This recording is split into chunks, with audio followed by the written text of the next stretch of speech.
So you want to start a no-dig garden and you're here to find out how. We turn this into this without tilling and without removing the grass. In my last video, I told you the two major things that you're going to need, cardboard and compost. Now I'm going to give you the best explanation I can with the pictures that I have from when we did it. First, measure the area in which you want to put your garden in. Then plan out your beds. I like to use growveg.com to make it easy. You don't have to plan what's going in them yet, just the layout. The first thing we did was to lay out our garden using this weed blocker that's linked to my bio. However, this step is not necessary. It was just important for me to see it to make sure I didn't want to make it any bigger or any smaller. The third big thing that we needed was wood chips. We used it on top of the cardboard on the walkways to keep the weeds from coming up and getting into the beds. It also looks really pretty. We were able to get Arbor wood chips from our town for free. Now I'll tell you that I was new to the area and finding a lot of compost was not easy for me. So we started with what we had easy access to, which was cardboard and wood chips. And because you can't just lay the cardboard down and walk away, because it'll blow away, we had to do it piece by piece. Cardboard, wet it, wood chips.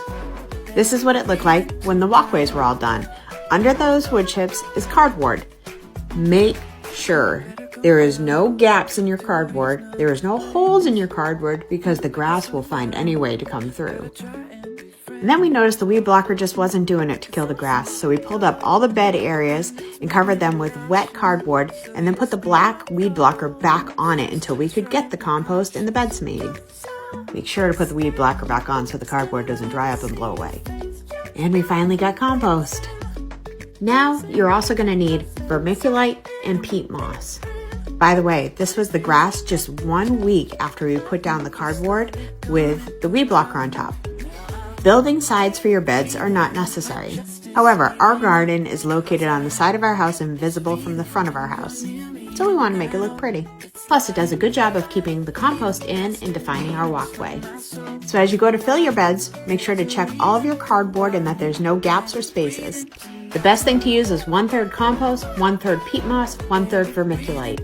We do have 2 beds that are 12 inches deep for carrots and strawberries. To keep our soil warm, we put the weed blocker back on top, and just 3 weeks later, we started planting. Later on, I'll tell you how we did an inexpensive temporary fence. And this is the man we learned it all from, Charles Dowding, and he can be found on YouTube. It's worth noting that all of our edge beds do not have sides, and in some aspects, those beds actually did better. So like and follow for more updates and put any questions you have in the comments. I'm happy to help.